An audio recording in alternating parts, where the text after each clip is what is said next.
जय श्री ओम नमः सिद्धेभ्यः।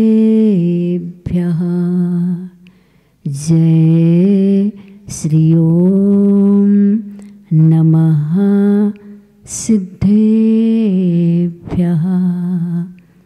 नमः श्रीवर्धिमानाय निर्धूत कलिलात्मने सालोकानां त्रलोकानां यद्विद्या दर्पणायते यद्विद्या दर्पणायते। तुम पद पंकज से गुरु झर झर झरी पराग। जब तक शिव सुख ना मिले पीऊँ षट पद जाग। पीऊँ षट पद जाग। पंच परमेष्टि भगवंतों की, श्री कुंडलपुर के बड़े बाबा की, चंद्रगिरी के मूल नायक 1008 श्री चंद्र प्रभु भगवान की, विश्वशंकर चिंतामणि पारसनाथ भगवान की, भगवान महावीर स्वामी की, संत शिरोमणि आचार्य भगवंत गुरुदेव श्री विद्यासागर जी महाराज की, गुरुराम गुरु श्री ज्ञान सागर जी महाराज की, आचार्य भगवान श्री समय सागर जी महाराज की, 3 काम 9 करोड़ मुनि राज्यों की,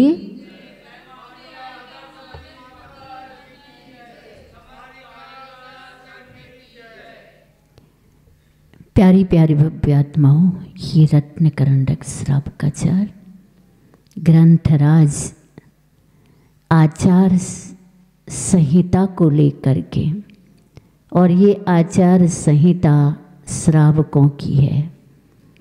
क्योंकि श्रावक श्रद्धावान, विवेकवान और क्रियावान होता है। श्रद्धा, विवेक और क्रिया की त्रिवेणी में वो अपने अज्ञात अज्ञान दशा के जो कर्म है उनको धोता रहता है।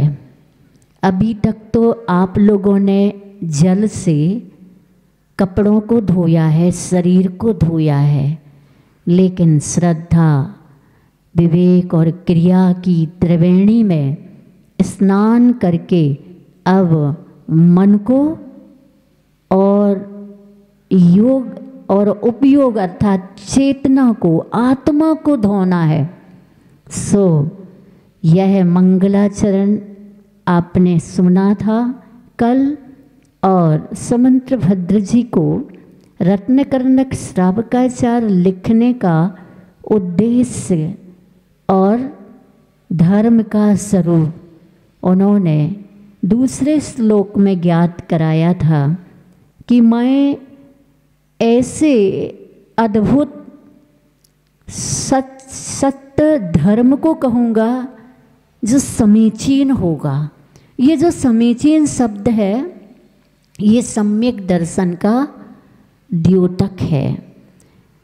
कितना भी किया जाए, अगर सम्यक दर्शन नहीं है तो व्रत, जप, तप सब व्यर्थ हैं और सब व्यथाई देने वाली हैं।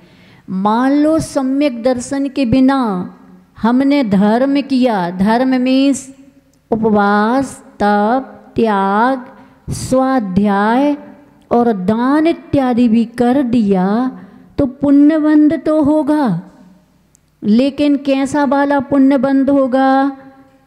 आप एक व्यक्ति हैं और पुण्य के उदय से आपको किसी ने 100 किलो रसगुल्ले भेंट दिए, 100 किलो रसगुल्ला भेंट में दिए। पुण्य उदय है तब तो 100 किलो रसगुल्ला मिले, लेकिन आप कितना खा पाओगे, कितने दिन प्रयोग कर पाओगे रसगुल्लों का?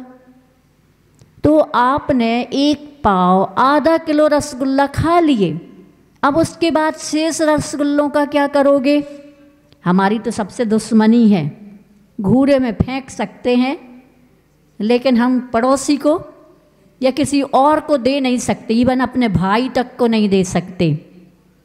ऐसा वाला पुण्य सम्यक दर्शन के बिना बंधता है। और सम्यक दर्शन पूर्वक बांधा हुआ पुण्य कैसा होता है? मान लो पुण्य के फल से आपको सुख वैभव जड़ का मिला, तो आप क्या करते हो?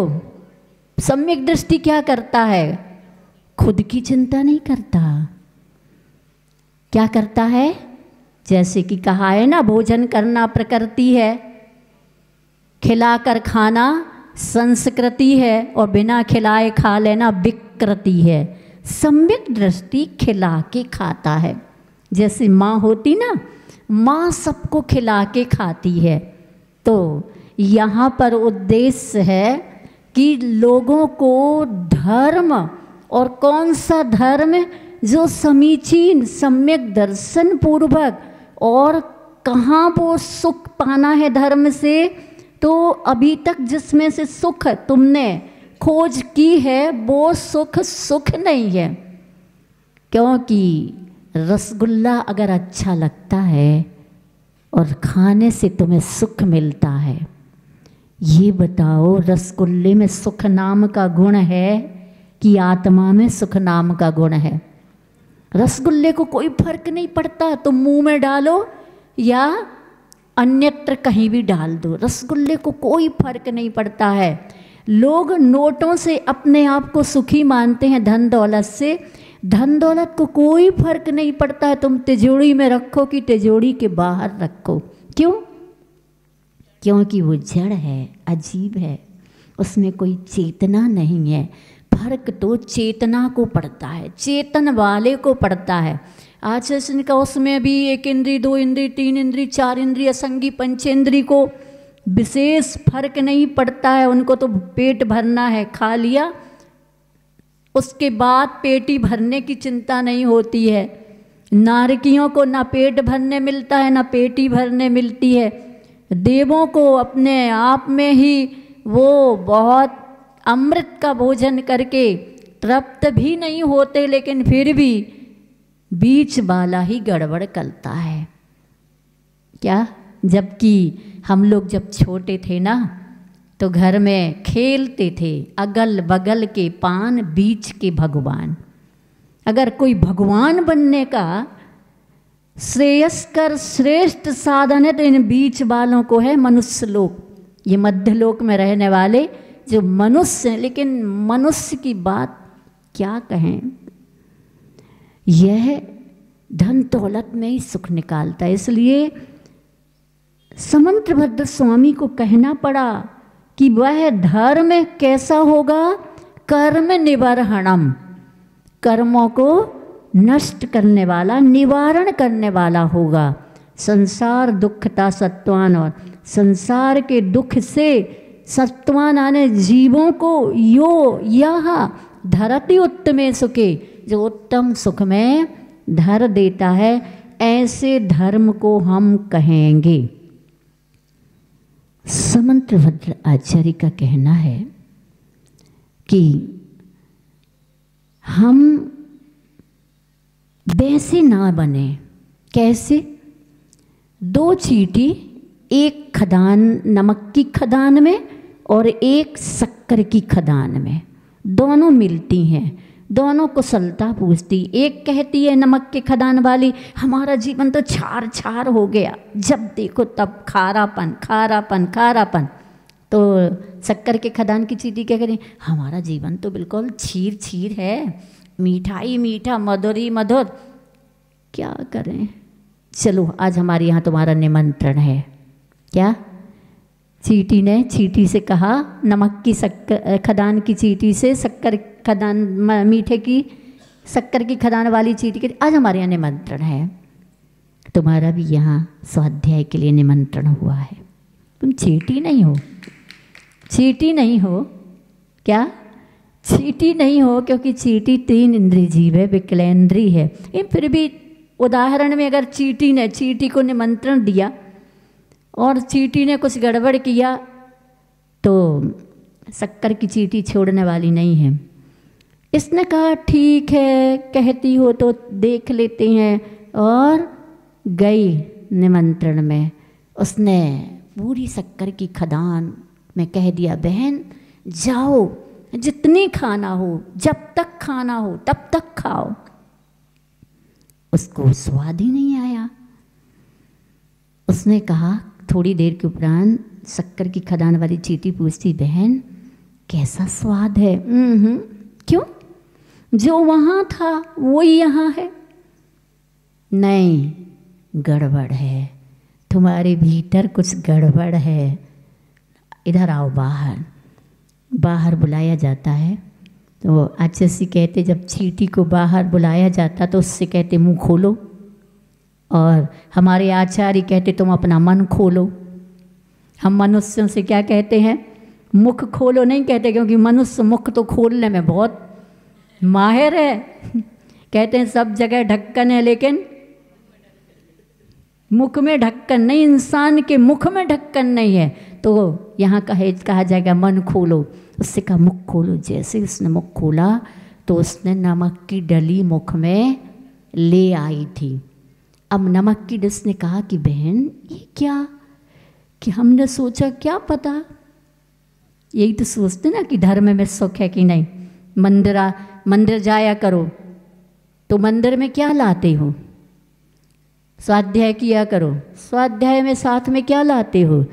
अगर आप अपने मन में मंदिर जाने के बाद भी सांसारिक इच्छाओं को लेके जाते हो तो मंदिर का स्वाद नहीं आने वाला।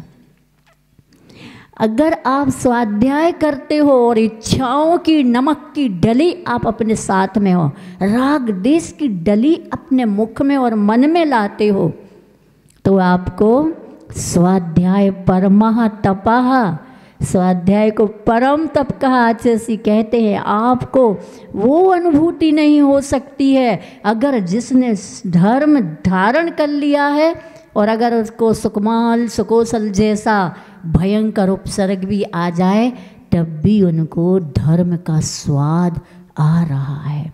तब तो वो चीखे नहीं, तब तो वो चिल्लाए नहीं। तो अगर आप भी अपने मन को इतनी देर के लिए, कितनी देर के लिए, जब तक यहाँ बैठे हो तब तक के लिए बिल्कुल कैसे आया करो जैसे मुनि महाराज सब कुछ छोड़ के महाराज बन जाते हैं। क्या? अब आप कहो, एक बार आचार्य ने कहा था किसी ने कहा महाराज, आचार्य महाराज तो नाराज होते हैं। तो आचार्य ने कहा जो नाराज होता है वो महाराज नहीं, और जो महाराज है वो नाराज नहीं होता। इतने में ही समझ जाओ। मतलब नाराजगी महाराज के सुख में बाधक है। तो कसाएं और ये पंचेंद्रिय के विषय छोड़ के आज आप धर्म का और संसार का मार्ग समंत्र भद्र जी की साधना की अनुभूति से निकला हुआ सार आचार संहिता के रूप में आज हमें रत्न करंडक श्रावकाचार रूपी ग्रंथ में मिल रहा है। देखें आप तीसरा श्लोक, सदृष्टि ज्ञान वृत्तानि धर्मं धर्मेश्वरा विदुः यदि प्रत्यनीकानि भवन्ति भवपद्धतिः। बोलो,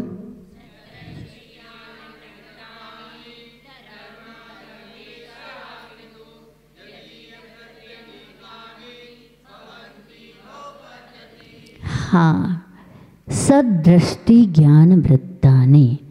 सद वही समीचीन शब्द आया था ना, तो वही सदृष्टि अर्थात सम्यक दर्शन, ज्ञान अर्थात सम्यक ज्ञान, और वृत्तानि अर्थात सम्यक चारित्र। यह जो सद शब्द है वो तीनों के साथ लगाना है, लेकिन इतना पक्का है कि अगर सम्यक दर्शन है तो ज्ञान भी उसका सम्यक ज्ञान हो जाता है। युग सम्यक दर्शन होते ही ज्ञान भी सम्यक ज्ञान में बदल जाता है। और वृत्तानि सम्यक दृष्टि की वृत्ति अर्थात उसका आचरण कैसा होगा? सम्यक ही होगा, क्योंकि जब दृष्टि सम्यक है तो फिर ज्ञान भी उसका सम्यक होगा और चारित्र भी सम्यक। गृहस्थ भी, ये साधु अकेले की बात नहीं है, गृहस्थ बनारसी दास जी सम्यक दृष्टि थे। उन्होंने समय सार नाटक लिखा। समय सार नाटक का मतलब होता है तो आज साक्षात समय सार की अनुभूति नहीं कर सकता है तो कम से कम नाटक अर्थात खेल खेल में क्या कर ले? तो समय सार की अनुभूति कर ले। छोटे छोटे बच्चे होते हैं, आचार्य का कहना है, घर में गुड्डा गुड्डी का रोटी पन्ना का खेल खेलते हैं। रोटी पन्ना था ना, रोटी पानी का, वो खेल खेलते हैं। अभी बड़े नहीं हैं लेकिन छोटे होकर के कोई रोटी बनाता, कोई दाल बनाता, छोटा सा चूल्हा बनाते हैं और गुड्डा गुड्डी का खेल मतलब विवाह रचाते हैं। तो खेल खेल में तू भी अपनी आत्मा की अनुभूति का एक खेल खेल ले। आज तू भूमिका बना लेगा, कल तू मुनि महाराज बनेगा और फिर समय सार का नाटक नहीं, क्योंकि आचार्य का कहना है नाटक शब्द कहता है ना अटक, नाटक। कहाँ मत अटको? अगर तुम गृहस्थ हो तो कहाँ मत अटको? करो, कमाओ, लेकिन अटको मत। घर का एक सदस्य कमाता है, सब खाते हैं। सम्यक दृष्टि कभी नहीं जताएगा मैं कमाता हूँ तुम सब बैठे बैठे खाते हो। सम्यक दृष्टि क्या कहेगा? मैं तो निमित्त मात्र हूँ, सबके भाग्य से आता है। क्या? मैं तो निमित्त मात्र हूँ, सबके भाग्य से आता है। भाग्य होगा तो भाग करके आएगा और भाग्य नहीं होगा तो भाग कर जाएगा। इसलिए तू चिंता किसकी करता है, फिक्र किसकी करता है? पुरुषार्थ तो करना होगा, बिल्कुल पुरुषार्थ तो करना होगा। मोक्ष मार्ग के लिए भी पुरुषार्थ करना होता है। अगर आपकी दुकान कपड़े की या किसी भी वस्तु की है, दुकान नहीं खोलो, ग्राहक आ जाए, हो सकता है ऐसा? खोलना तो पड़ेगी। हाँ, कुछ परिचित ग्राहक आते हैं, सेठ जी दुकान से मुझे इतना माल लेना है, तब भी आप भले दरवाजे ना खोलें लेकिन भीतर आकर के ग्राहक को तो दुकान आप खोलते हो। कितने रुपए का ये, कितने रुपए का ये, कितने रुपए का ये बताते हो कि नहीं? तो कुछ तो आपको पुरुषार्थ करना, लेकिन सम्यक पुरुषार्थ कर। तू अगर घर गृहस्थी भी चलाता है तो घर गृहस्थी में भी पुरुषार्थ तेरा सम्यक दर्शन पूर्वक हो सकता है। बस यही कि गलती हो जाए तो खुद के ऊपर ले लेता है और अच्छा होता तो पूरे परिवार पर डाल देता है। ये सम्यक दृष्टि की विशेषता होती। सम्यक दृष्टि कभी भी गलत सहन नहीं करता है। कैसा गलत? कैसा गलत? देखो बनारसी दास जी कपड़े के व्यापारी, और एक बार 5 चोरों ने प्लान बनाया कि आज बनारसी दास जी सेठ की दुकान का माल चोरी करना, और चोरी करने चले गए।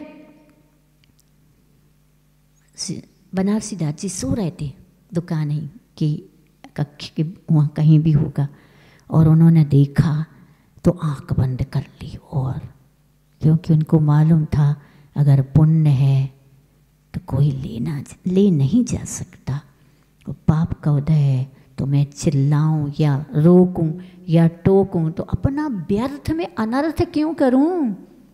जब इसमें कोई अर्थ ही नहीं है, ये तो भाग्य की बात है। इसलिए ऐसे समय सार के नाटक लिखने वालों ने समय सार का खेल खेला उस समय, और आँख बंद करके लेटे रहे। चोरों ने कहा तो सो रहे हैं सेठ जी, बहुत बड़ी बड़ी गांठें बांध ली कपड़े की, और एक दूसरे ने एक दूसरे के ऊपर रखवा दी, लेकिन एक बचा। अब एक ही तो बचा है, एक को बचा ले तो बच जाएगा। एक कौन है? वो आत्म तत्व एकत्व विभक्त आत्मा है, उसी को तो बचाना है। बाकी तो सब एक दूसरे को गिराते हैं, उठाते हैं, गिराते हैं, उठाते हैं और 5 पाप करवाते हैं। सो बनारसी दास जी ने चुपचाप आंखें खोली, एक चोर रह गया है। उठे और उस चोर के सिर पर गांठ सहारा दे के रख दिया, कुछ नहीं कहा। ऐसे तो लुट जाएंगे, नहीं लुटोगे नहीं, पुण्य है तो कोई नहीं लूट सकता। पाप का उदय होगा तो तुम कितने भी सुरक्षित रहो। आज जैसे कहते हैं कि गांधी जी, एक बार गांधी जी को प्रार्थना सभा में जा रहे थे तो किसी ने गोली चला दी थी। पाप का उदय नहीं था तो बच गए। दूसरी बार पाप का उदय आ गया तो चले गए। इस प्रकार के कितने उदाहरण अपने प्रथमान योग ग्रंथों में भरे पड़े हैं। तो बनारसी दास जी ने उठा दिया निश्चिंत, कोई, क्योंकि नाटक समय सार है।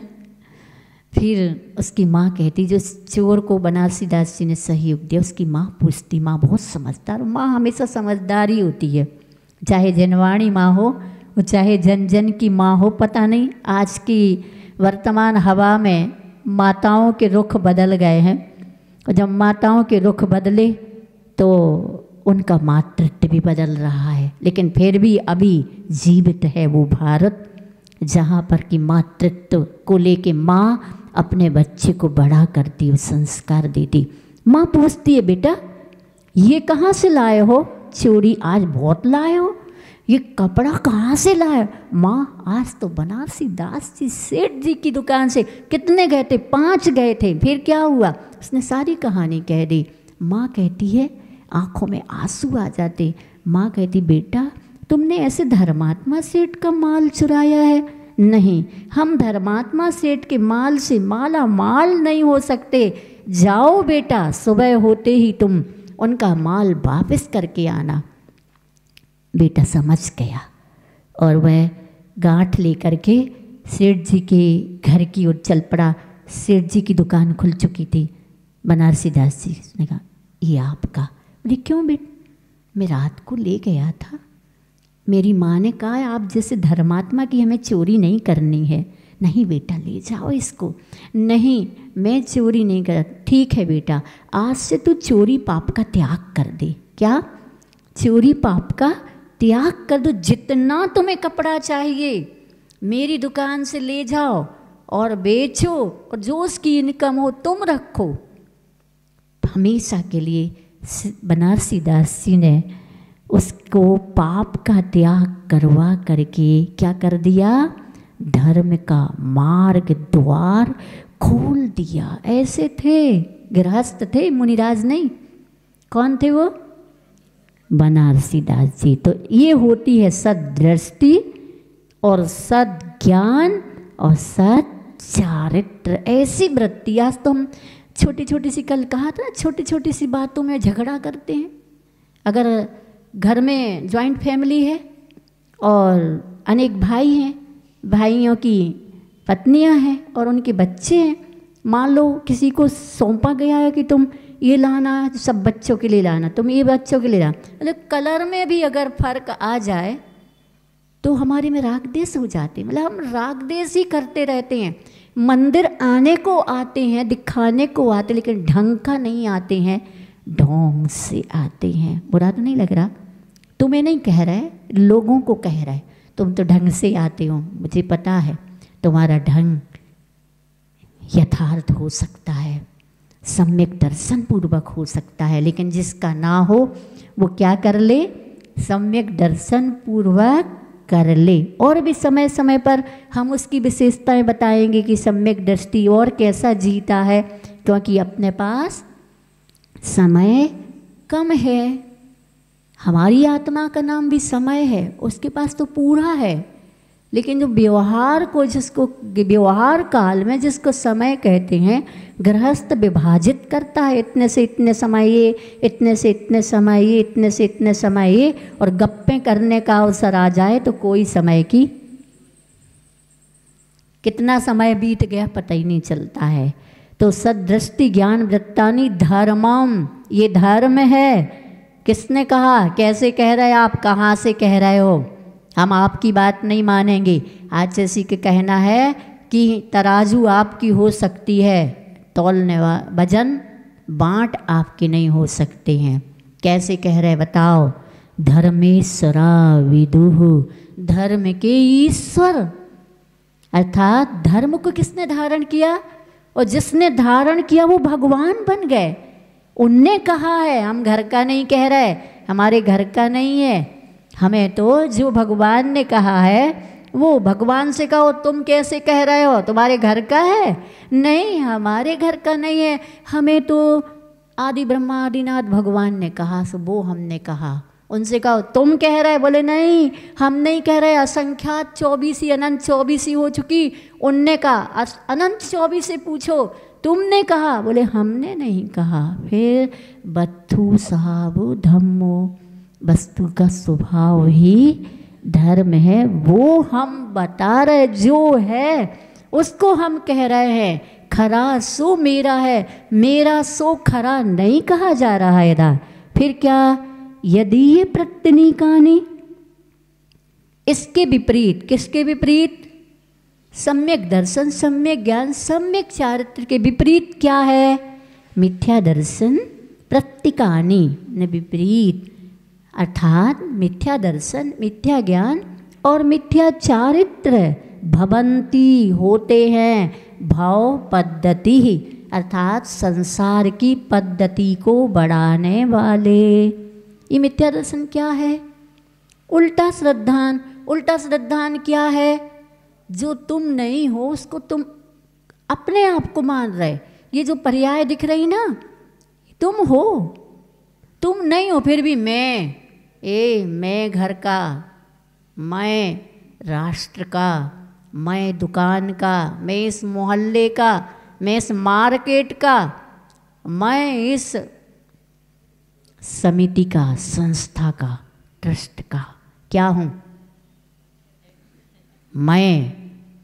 आज जैसे कहते हैं सम्यक दृष्टि मैदान में तो उतरता है, मैं का दान करके उतरता है तब, अन्यथा मैं का दान नहीं करो तो मिथ्या दर्शन।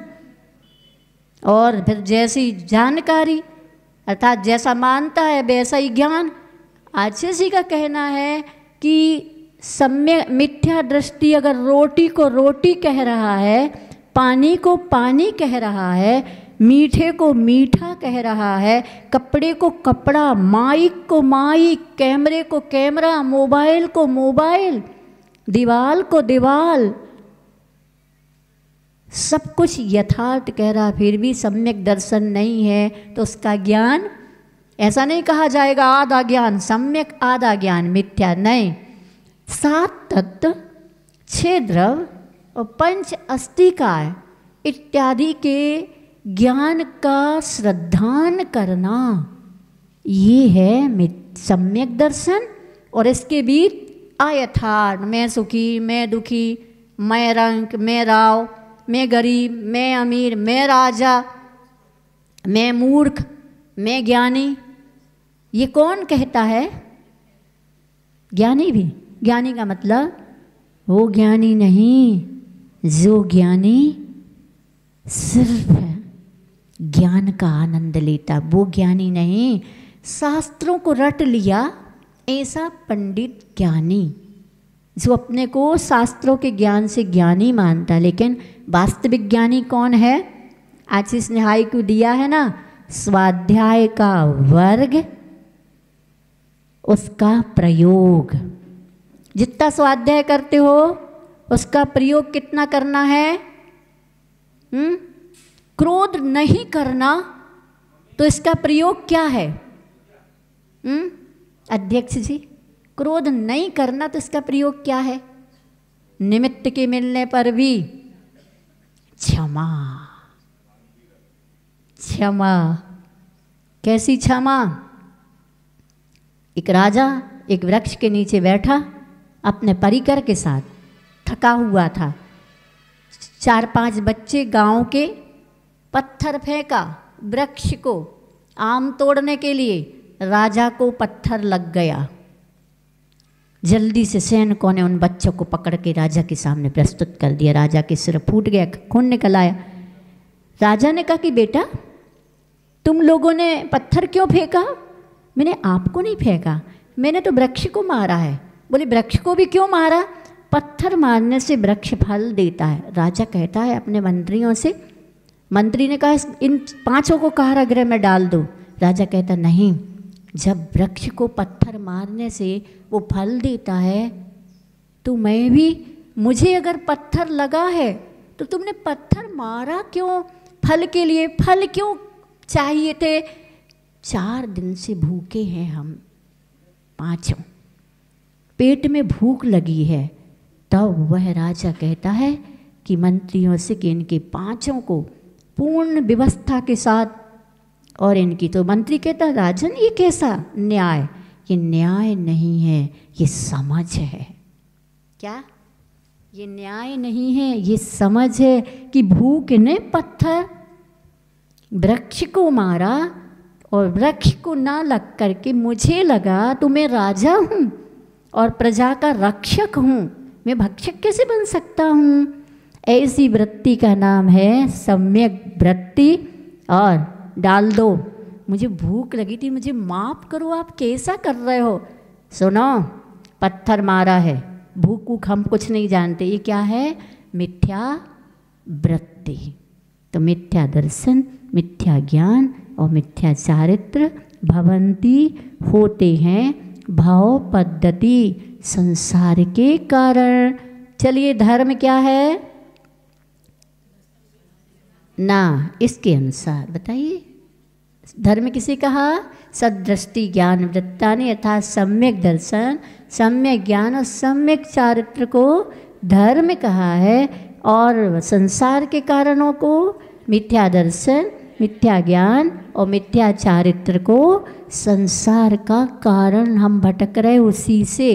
अगर कोई हमें अच्छे से कहते, कोई कह दे ये मिथ्या दृष्टि इधर आ, बुरा लग गया तो समझ लेना तुम मिथ्या ही दृष्टि हो। और अगर तो नयों से लगा लेगा, आज तो मुझे सम्यक दर्शन है क्योंकि मैंने सच्चे देव शास्त्र गुरु पर श्रद्धान किया है, आत्म तत्व को उपादेय भूत मान। फिर भी अगर ये मिथ्या दृष्टि कह रहे हैं तो भूत नेगम नैसे में मिथ्या दृष्टि रहा आज तक। बुरा क्या मानो है? बुरा मानने की क्या आवश्यकता? बुरा जो देखन में चला बुरा न मिलिया कोई, जब दिल खोजा अपना मुझसे बुरा ना। इसलिए सम्यक दृष्टि अपनी दृष्टि में एक पल को भी वह पर के निपटारे में उलझता नहीं है। पर अगर कुछ कह दे तो अपना समय व्यर्थ में खोटा नहीं। आप लोग घर में रह रहे हो, करना अपने आप की पहचान, खेल खेलना। आज तो कोई भी कुछ भी कह दे हमें बुरा लगना ही नहीं है, कुछ भी हो मैं बुरा नहीं मानूंगा। आज मुझे कोई आरोप प्रत्यारोप कर देगा तो भी मैं बुरा नहीं मानूंगा। देखो इसका रिजल्ट, इसका परिणाम और इसका फल आपको धर्ममय बना देगा। और फिर बाद में सामने वाला कहेगा आप ही हमारे सर्वस्व सब कुछ हो, मैं तो कुछ भी नहीं हूँ। आप जैसी साधना, आप जैसी समझ, आप जैसा व्यवहार सबको सीखना चाहिए, ऐसा बोलोगे इस प्रकार से। तो सम्यक दर्शन का स्वरूप क्या है ना? अब आगे समंत्र भद्र जी की अपेक्षा से, वो कुंद कुंद स्वामी की अपेक्षा से, कार्तिकीय अनुप्रेक्षा की अपेक्षा से श्रद्धानम परमार्थाना माप्तागम तपोभृताम, श्रद्धानम परमार्थाना माप्तागम तपोभृताम तमूढ़ा पौर्णमष्टांगम सम्यक दर्शनमस्मयम। हाँ, सम्यक श्रद्धानम परम अर्थानाम, श्रद्धान करना है जो परम अर्थ को दे। परम अर्थ क्या है और अर्थ क्या है? अर्थ अर्थात धन दौलत और परम अर्थ अर्थात परमार्थ है। परम अर्थ अर्थात परम अर्थ ने परमार्थ है। परमार्थ भूत कौन है? आप्त आगम तपोभृताम। आप्ता ने देव, आगम माने शास्त्र और तपोभृता माने गुरु। तपोभृत यानी जो तप से भरे हैं, ऐसे गुरु।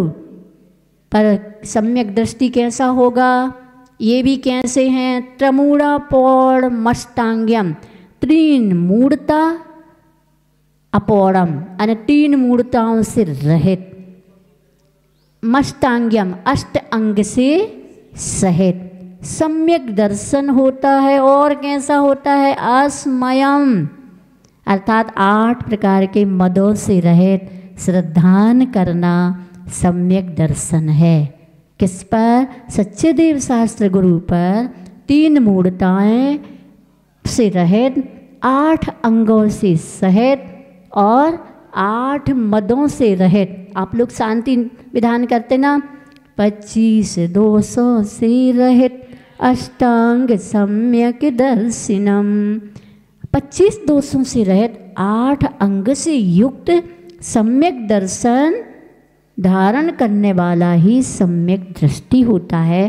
तो इस पर कल अपन विशेष चर्चा करेंगे। आज इतना ही। बोले आचार्य भगवंत गुरुदेव श्री विद्यासागर जी महाराज की, गुरुनाम गुरु श्री ज्ञान सागर जी महाराज की, आचार्य भगवान श्री समय सागर जी महाराज की, 3 कम 9 करोड़ मुनि राजों की